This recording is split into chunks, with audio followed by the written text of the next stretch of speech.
Hey, just a heads up that the following content may be disturbing or triggering for some listeners and is not appropriate for children. Please take care of yourself and others who may be listening with you.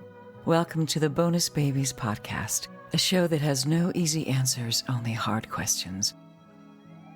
The opportunity to be in their lives is a blessing for me. And it really has turned into something that doesn't feel like any level of sacrifice at all, but a tremendous joy. Can you tell me what you call the kids who you've cared for over the years? We feel that the children that we receive coming into our home are bonuses. So we call them bonus babies. I love that. This is your host, Jayne Amelia Larson, and I'm a CASA volunteer, a court-appointed special advocate for youth in foster care. Yeah, I know it's a mouthful. In the same way a CASA works, I explore all things in the foster care maze by talking to kids, parents, caregivers, attorneys, social workers, therapists, anybody and everybody who will speak to me to keep the conversation open and the information flowing about all things CASA.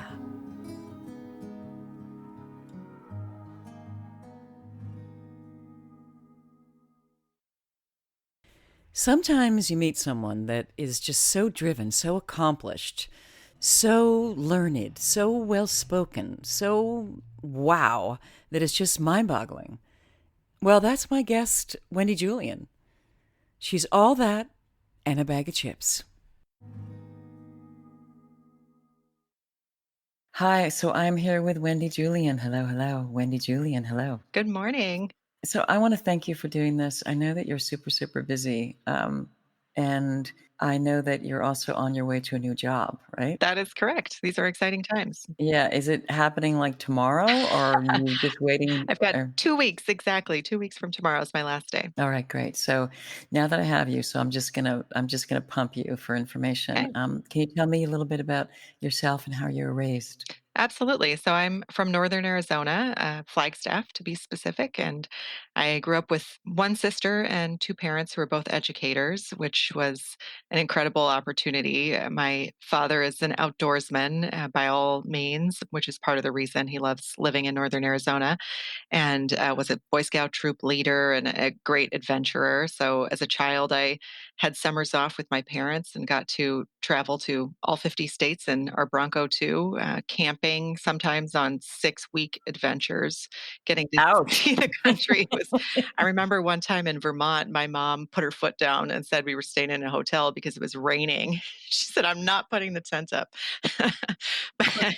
but other than that, we were camping, and I grew up with just a beautiful experience with my parents being real social justice oriented activists in their education world. Both were teachers on the Navajo and Hopi nations, and my dad later became an attorney and did a lot of work in legal aid with the tribal nations in Arizona. So I grew up in this social justice world and learning and knowing how to play my part in making the community a better place. I often just say I was born into this work, but really I was taught every day of my childhood, and had a really safe and secure experience growing up. With teachers, we weren't going to Bermuda; we were driving in our Bronco, to New Mexico, but certainly a privileged childhood in every way. And then I had the opportunity for learning as a teenager about the real world. And I did that through the experience in the high school that I went to. I went to the high school where my mom was the principal, which was an urban high school in Tucson, Arizona. And her theory was if the school wasn't good enough for her kids, it wasn't good enough. And I really appreciated that beautiful sentiment, and I think have tried to make that true in the rest of my life, that we need to make all of our systems good enough for our own children. And if we treated all of our children the way we want our own children to be treated, we'd have a really different community.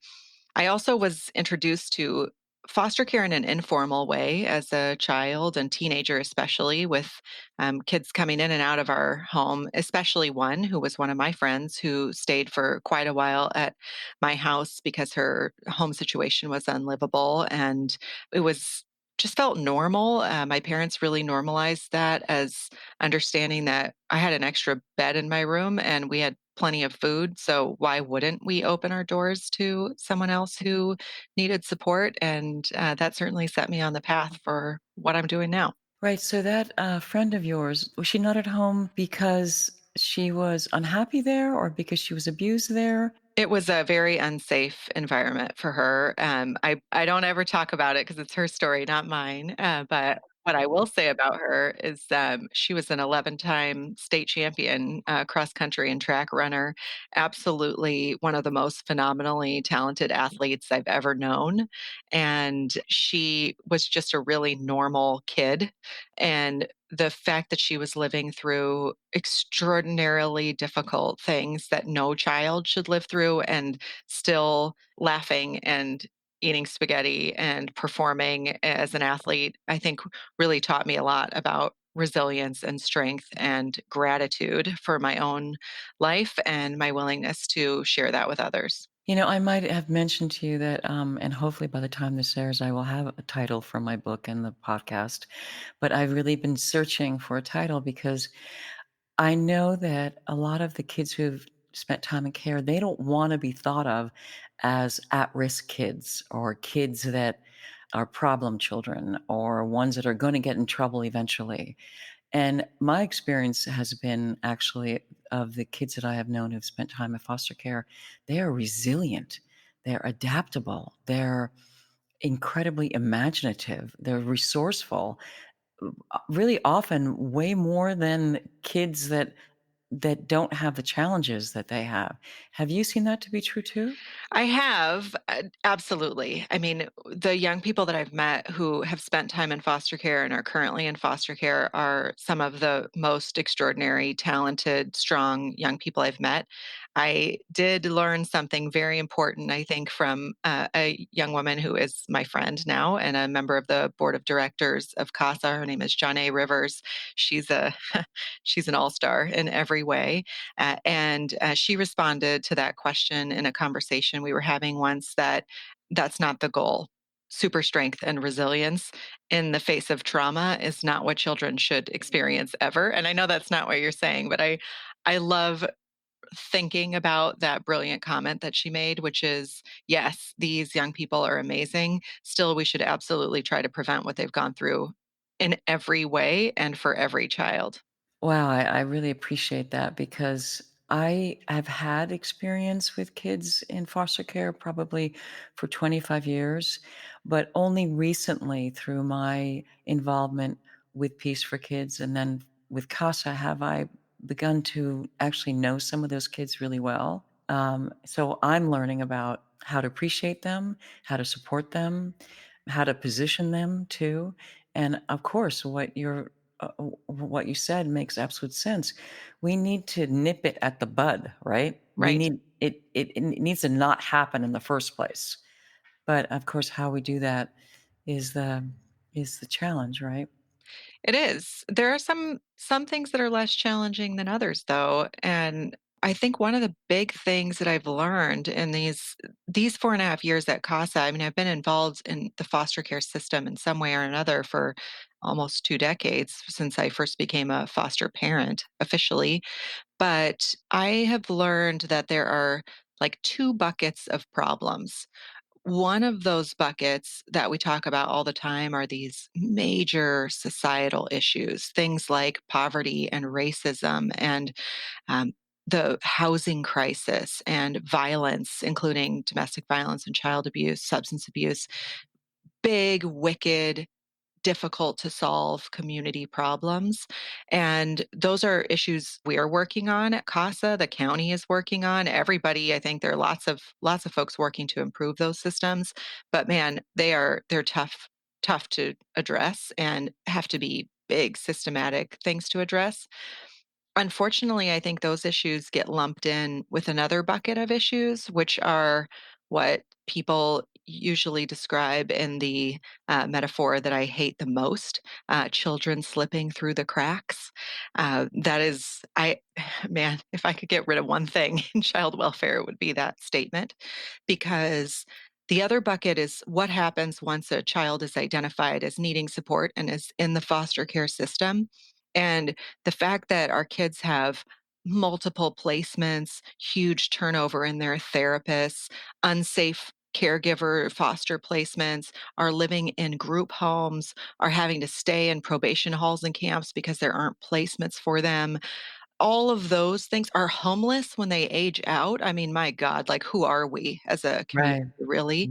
Mm. Those are solvable problems. Those are not wicked problems. We know how to fix those problems, and I don't think there's any excuse at all not to fund and create the resources and have the people who can solve those, and I wanna keep those buckets separate. Wow, so you don't feel overwhelmed by that bucket or those buckets at all? You think those are all solvables? I don't think they're overwhelming at all. I mean, how hard is it to make sure that every 21-year-old aging out of foster care is housed? We have plenty of money for that in our county and in our country. It's about priorities. Mhm, mhm. Okay, so you are a mom, you have biological children, you've been a foster, parent, you've also adopted one of the girls. That's Angela? Yes. Mhm. I mean, if I need to strike that name, that's fine, by the Nope, way. totally Okay. fine. Also, she's an adult now. Oh, okay.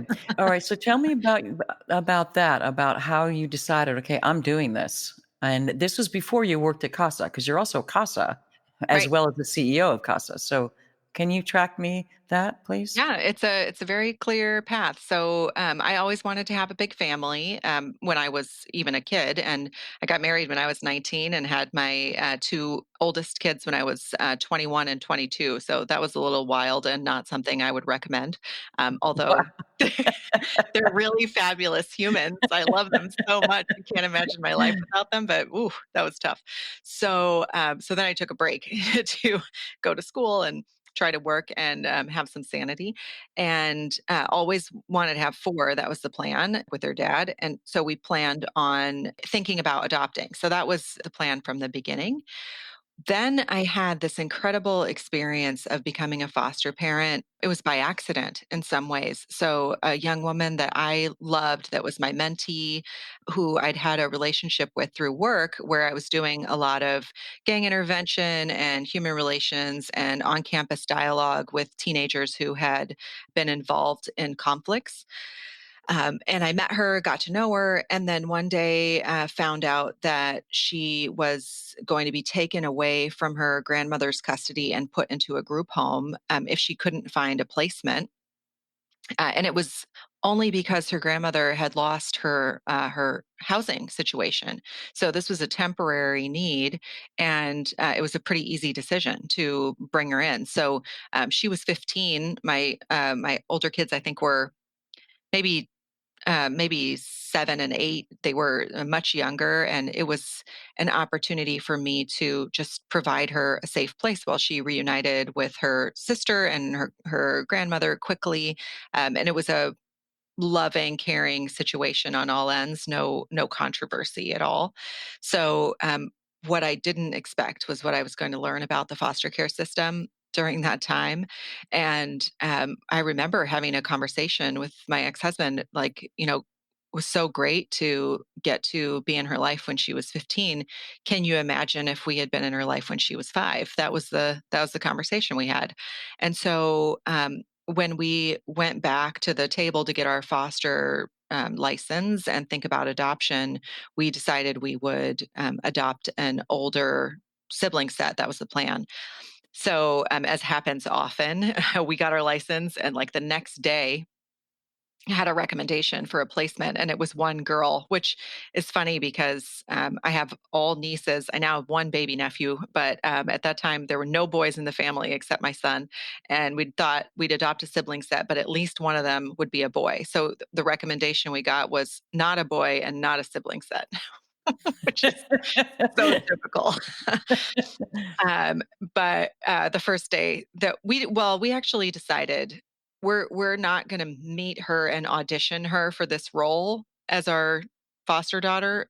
We're going to go and have made the decision already before we meet her, and it was a Whoa, whoa, whoa, wait, so once you decided, if we say yes, it's yes, no matter yes. what. She had been in 10 placements between the age of 2.5 and 5.5. 3 years, 10 Oh, placements. that's just And yeah, criminal. I wasn't gonna do that again. So I said yes before meeting her, and, yeah, it's like an arranged marriage, sort of, Yeah. that turned out I can't even explain how it turned out. I cannot imagine my life without her. I don't know what you grew up with your sibling situation, but with 4 kids, there are a lot of funny jokes that happen where they all claim that someone is the favorite. Yeah. Yep. Yep. And, I tell her very clearly that she's the favorite because she's the only one I got to choose, and the other kids think that's funny. I also didn't have to change any diapers, so there's just a lot of good things. Mm, So, mm. didn't gain any weight. So many good things. But, it was a tremendous challenge, and I don't want to make it seem like this is some kind of fairy tale because it wasn't, and I needed a lot of help and support from my family, my friends, from professionals, from therapists and psychologists, and that work continues and will continue for the rest of our lives as mother, as daughter, and in our relationship together, and it has been just extraordinary. So I learned I got to go to court. I have beautiful pictures from her adoption day right outside the CASA offices, which is so ironic. Um, Wow.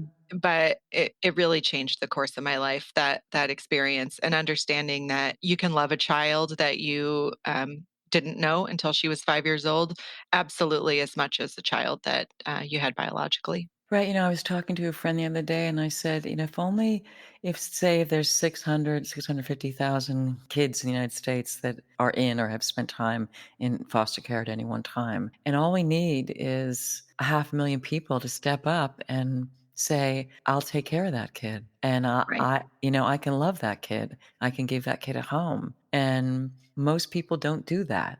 Mhm. They And I don't even get think it, about it. right? Yeah. I mean, there's so many good reasons not to do it. Right, but talking to you, it sounds like there's just so many good reasons to do it. So many, right? Right. Well, that's what I say about even recruitment of CASAs is that getting over that hump of, okay, I'm going to do this is so hard.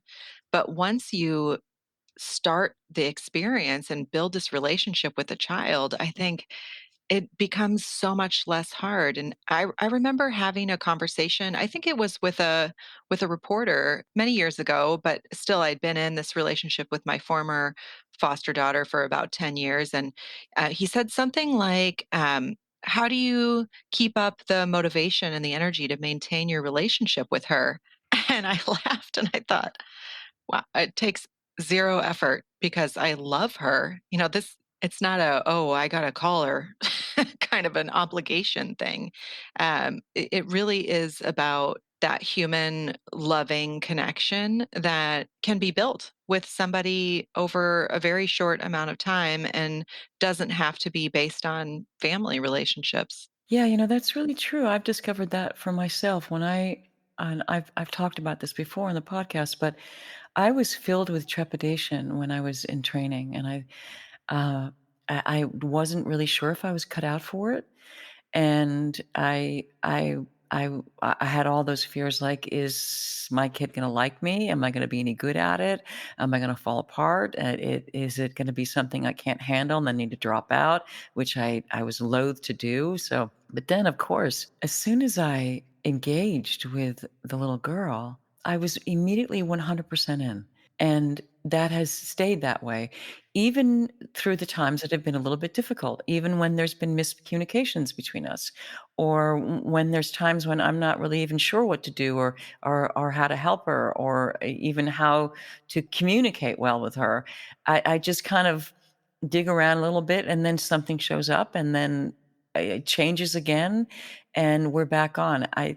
I mentioned that she said the other day, "I'm the only foster kid. I'm the only kid. There's only me. I don't even know why my mother and father had me. They didn't even love me. They're not even together. They're not even together. And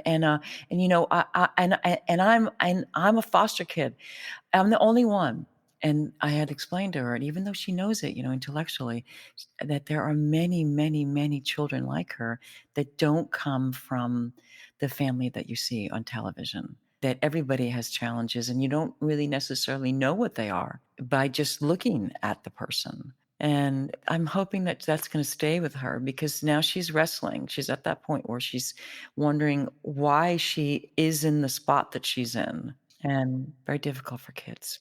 It is, and I think that, all children go through challenges and everybody has self-doubt, and there are some things that are so normal about that kind of questioning. And then also there's so many things that are hard to explain from your perspective as a CASA or from a community perspective, like why really some of our kids are going through things that no child should ever have to go through.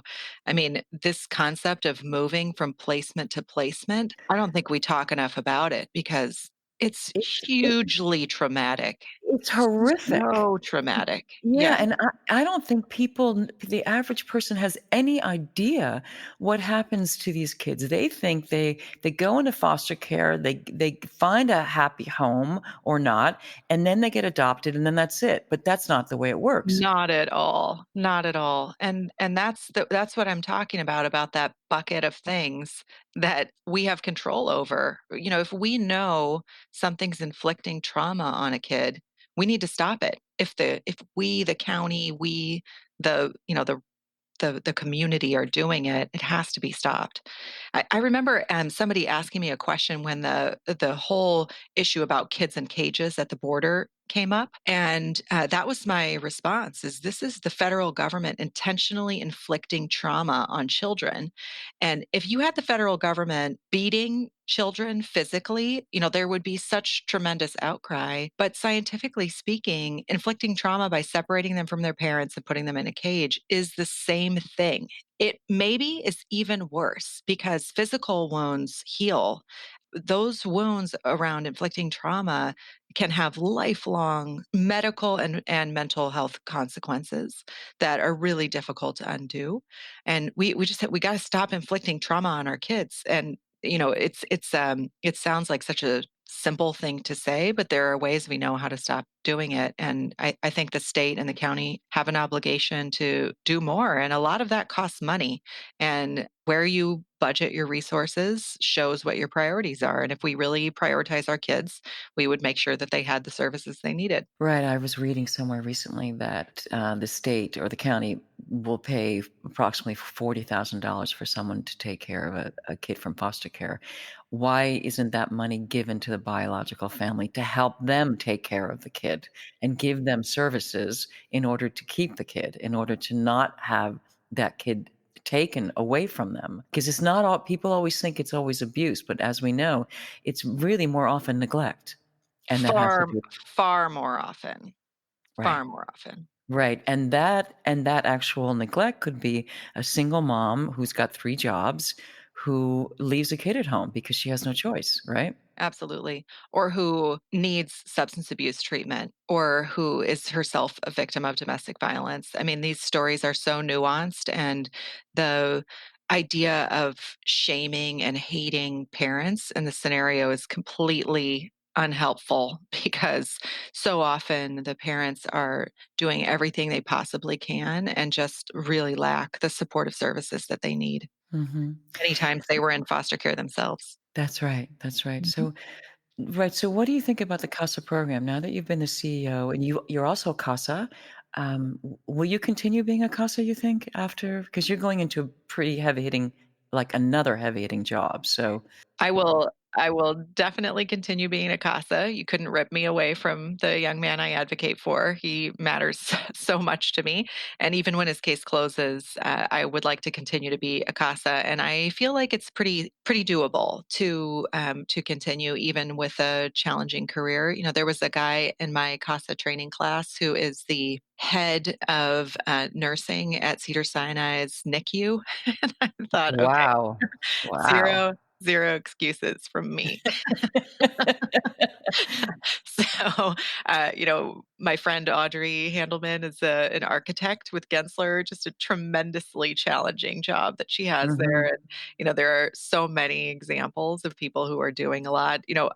My friend Ashwarya, who has a little child at home, there. And she's So a CASA too? yes, Mhm. all of the Mhm. excuses that people make, there are so many examples of people making it work. So yes, I will stay as a CASA because I really believe in this program, and I think it kind of goes back to what I was saying about my childhood, maybe is I remember in my former job, which was at the California Conference for Equality and Justice, I had the opportunity to learn a lot about restorative justice and implement some restorative justice programs in schools and in the juvenile justice system. And I worked with some amazing facilitators there, and they classify their work as something called human relations. And that sounds like a kumbaya kind of a thing in many ways. But in fact, I think it is the profound answer to a lot of our societal issues, which is the notion that if you deeply and genuinely get to know someone and their circumstances and their story, it's very difficult not to empathize with them and not to understand where they're coming from and not to break down stereotypes and discrimination and prejudice. And I think that is absolutely true in the child welfare system, that everybody says it's complicated, and they're right. That when you get involved in a child's life and you meet their parents and you meet their caregivers and you meet the people on their team, you really get a sense what has gone into this child getting into foster care to begin with, and learn that it's deeply complicated. It's not a one off thing that happened one bad night. It's a series of issues that have been sometimes generational in their family, and often are related to profound injustices, like people being incarcerated for so many years for things that were really rehabilitatable and minor in some cases. And then just situations where young people haven't had the opportunity to thrive in the way they should. So that human connection between a CASA volunteer and the child, I think is just, it's amazing and incredible. And because of all the confidentiality restrictions, there isn't really another way to do that. There are lots of great mentoring organizations, but it's hard to have access to the real information that can help make a difference. And that makes the CASA program tremendously unique and special. And I just wish that every child who needed one could have a CASA. That's the fact in a lot of counties in California, and I wish it were the case in Los Angeles as well. I didn't even know about the CASA program for years and years, not until I was at Peace for Kids. And somebody mentioned, I think somebody said, "Oh, he's a CASA." And I thought, well, what does that mean? Or whatever, what CASA? And then I met the kid who had this guy who was a CASA. I met that young man. And that young man was just astounding. I was just entranced. He had a face like an old African king, and he was like 16 years old. And then I asked the guy, "So what do you mean you're his CASA? What does that mean?" And he explained to me a little bit, but really didn't give me a whole lot of information. And then I started researching, okay, what is a CASA? Could I be a CASA? Could I do that? And initially, I actually wanted to talk my boyfriend into doing it with me. I thought, if he does it with me, then it'll be cool, and then maybe we can get, a family, a sibling set maybe, and then we can do the work together. And he basically said to me, "There's no way I can ever do that." And I thought, wow, I wonder. And he said, "Yeah, when I know what happens to some of these kids, I want to kill their parents." And he's not the kind of guy that you think that would come from. But I think what he was really saying is that it's so disturbing to me what happens to small children that I don't think I can handle it.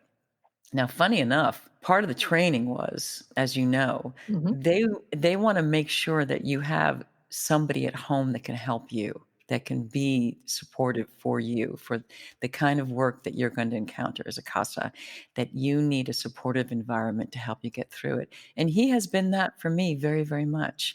So even though he's not a CASA, he has helped me every step of the way. And of course, I thought to myself, well, what if I didn't have him? Would I be calling my mom all the time, or my sisters, or I don't know. I actually talked to a lot of CASA friends from my training class and others, because there is a little bit of, how am I going to do this? What's happening? Especially at the very beginning. And I don't know if you felt this way, but I thought, well, what does that mean? How does that work? Why is it that way? Why has she had 4 caseworkers? Why have there been 4 attorneys? Why are there three placements in 2 years? All that stuff that we as CASAs face. And yet you got to plow through it, right, to figure out. In fact, there's a great quote from you, and I think this is about your CASA work, but maybe about your work in general. You say, "This is not a smooth road and not for the faint of heart, but it is the most rewarding path I could imagine walking." Can you tell me about that? Absolutely. I at one point, my former foster daughter, my mentee, and I were talking about doing a TED Talk. I think everybody's talked about that, and we were gonna call the TED Talk and then maybe write a book called, Do Hard Things. But I think that's what I mean by that quote, is that, this isn't easy. It's not easy, but nothing ventured, nothing gained. That's a very true concept, and that you have to be strong in areas where it doesn't feel like being strong, but you do it for someone else. And I think that as humans, we all have that ability. And I think it's something that comes naturally to us. And sometimes we turn off for our own self protection. And I'd love to see more people turn it on, because it's a risk. And I mean, I've made mistakes in this venture as a CASA volunteer. And oh my gosh, as a foster mom and adoptive mom, made huge mistakes, but so much better for me to have been there than not. And the end result ends up being a better outcome for another human being. So it feels like the mistakes are okay in some ways.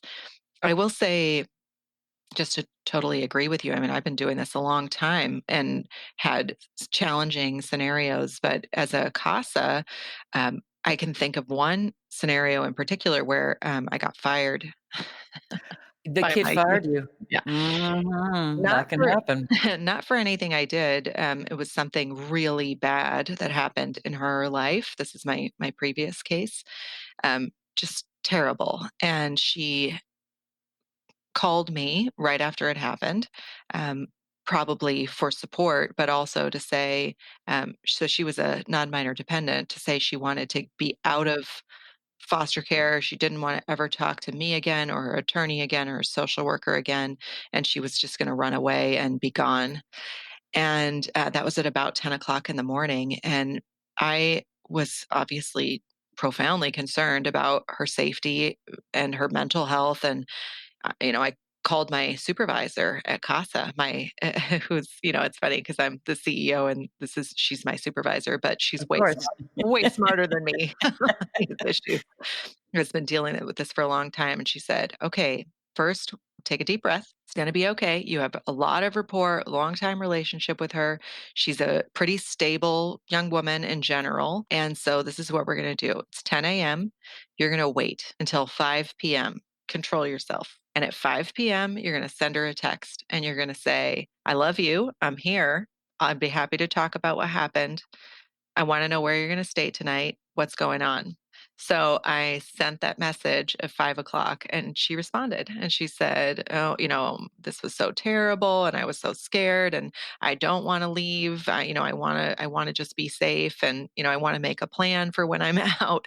But thank God for my supervisor. Like, she knew the right thing to do, and I had the support that I needed to do it in a situation that I may have made a really big mistake by, like, pushing too hard, because that, I think, tends to be my reaction, is I wanna go and fix things. Right, right. You want to fix it. Yeah. Uh-huh, and that was so it's definitely the right advice, but my point is that CASA volunteers it's so important to have the support at home, especially the emotional support and the day-to-day support, but also the support of super smart supervisors on staff who've been, they've seen a million different cases, so they have a lot of perspective on it, and that makes it a lot easier to do. Yeah, that's been my experience as well, that the supervisors are really, really great. The staff is really, really great. And one good thing about COVID, the one good thing, is that there's been the opportunity for all this online training, Mhm. virtual training, which really didn't happen in the same way before. There was training available,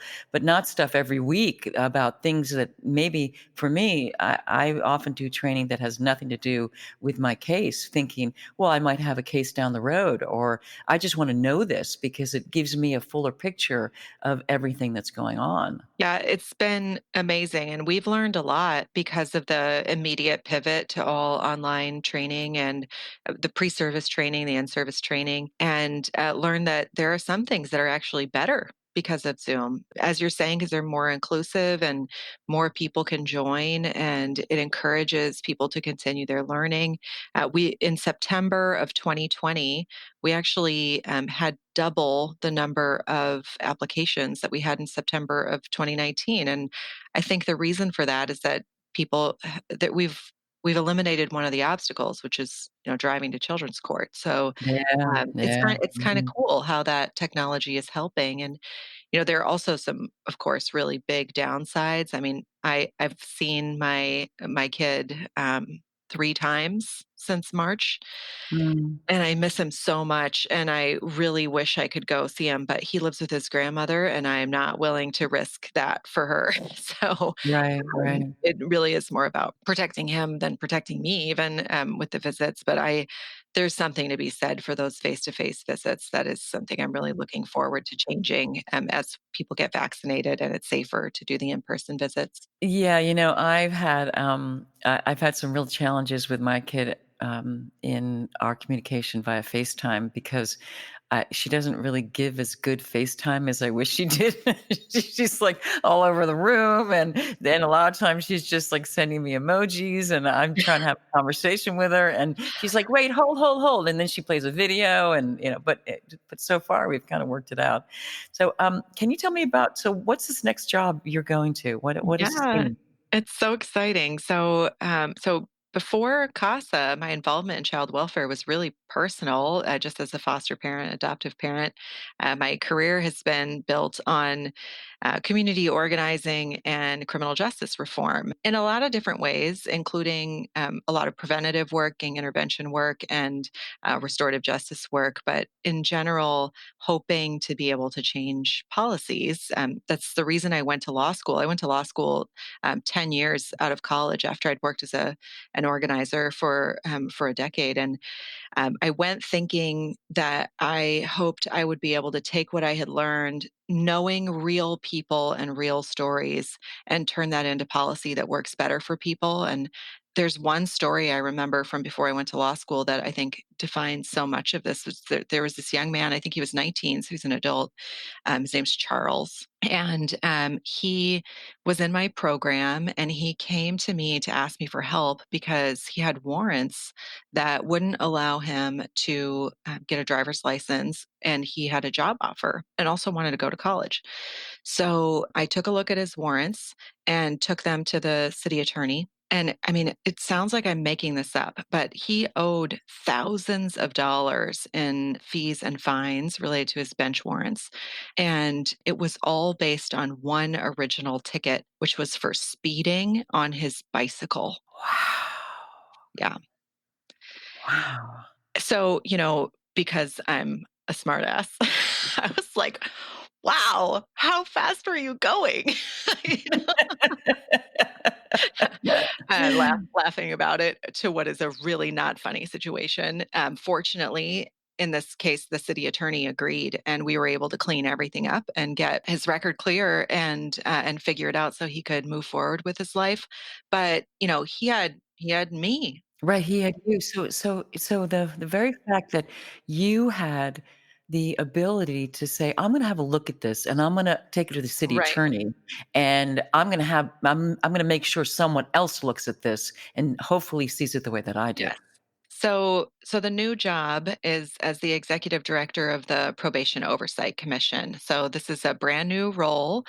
The commission is also new. There is Probation Commission, but that is sunsetting this month.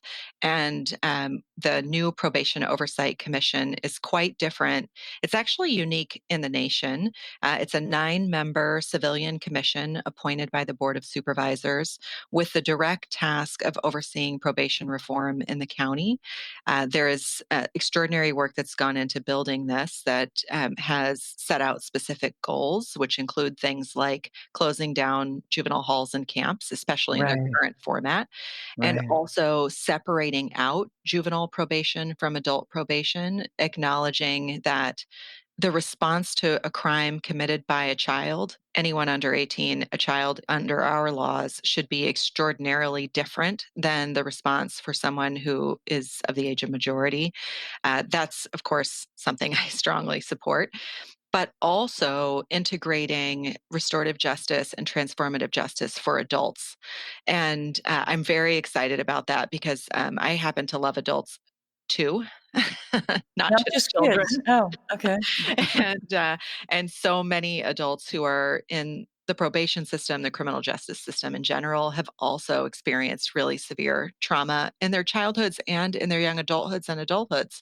And so the idea that we would build a probation system that is built on restoration and rehabilitation is really exciting to me. So I'll be a facilitator in many ways, not have um, it won't be my vision, my control over the reform efforts, but rather me leading this probation oversight commission to make those things happen. But what's exciting is that the Probation Oversight Commission has been granted pretty significant power, including the ability to subpoena information, receive grievances, do inspections. So the commission will have some authority that hasn't been invested in community leadership previously. And so it's kind of a magical moment to get to do, in many ways, what I've always dreamed of doing, which is see probation reform happen in Los Angeles County.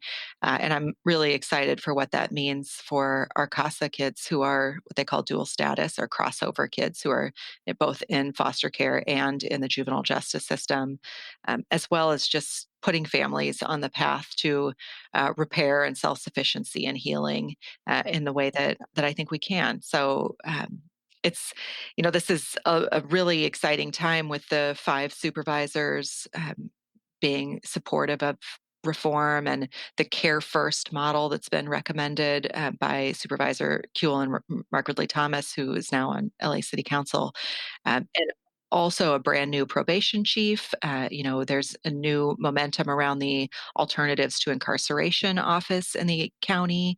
Uh, there is a new Department of Equity and Racial Justice within the county, the Measure J that just passed. There's all this exciting momentum, and I can't believe some days that I get to be a part of it. I'm really excited about it.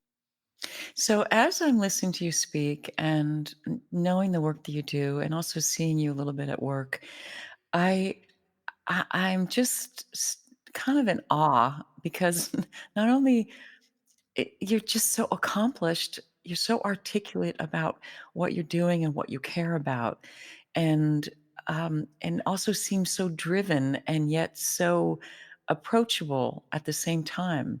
What's going on with you? Do you have like a special gene, or like what is that? I have a funny answer to that question. So, my grandfather, Dan Julien, who lives in Arizona, and I mean, who gets to be 45 and have a grandfather that they can call and talk to? I am the luckiest person. The Yeah. luckiest person. He is a professor emeritus of speech. And I have been corrected and coached and trained my entire life since I was probably 18 months old in my speech. So Mhm. Mhm. it's not a reflection of my intelligence, but a reflection of Right. my It's just trying to prove that I can do what my grandfather told me. That's right, just intense training, Yes, intense training. yes. Okay, so this leads me to what one thing or things about you is true that people would never know unless you told them? So I That's interesting. I think my parents did a really good job of helping me embrace just who I am. And I appreciate that really so much because I would say that, in my experience working with people in my field and with academics and with people who are really accomplished, I don't see myself, generally speaking, as, someone who's an expert in anything. If I'm an expert in anything, it would be human relations, what we were talking about before. And what that requires is basically listening with intention. So I'm not going to write a book, probably ever. And I'm also not going to run for political office, probably ever, because I really like to be the convener. And, it's been interesting to be the head of CASA for 4.5 years, where I have to be the external voice and I'm the one who's giving the speeches and wearing the sequins and has the mic a lot. That's not actually what I love to do. And I think a lot of people think that. I love to be behind the scenes, and that's sort of what I'm looking forward to in this new job is helping others succeed.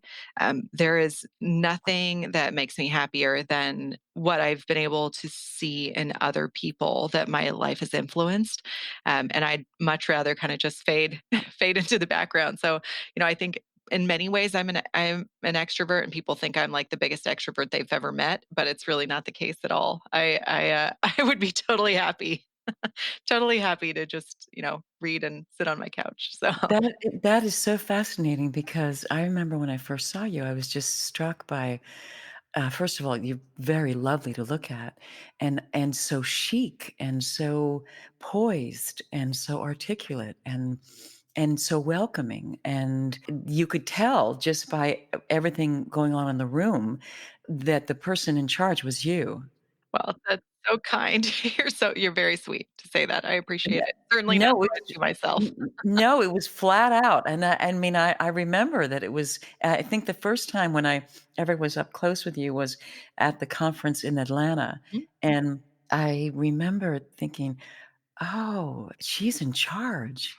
And I remember talking to my boyfriend about it, and I said, "And look how chic she is. Look at that dress she's wearing. Wow, she just looks fantastic." And It's funny because I actually kind of love fashion, but not like Paris fashion. I love, outlandish fashion, I Mhm, guess I would mhm. say, in the sense that I'm not really a go along kind of a person. I think you and I have that in common.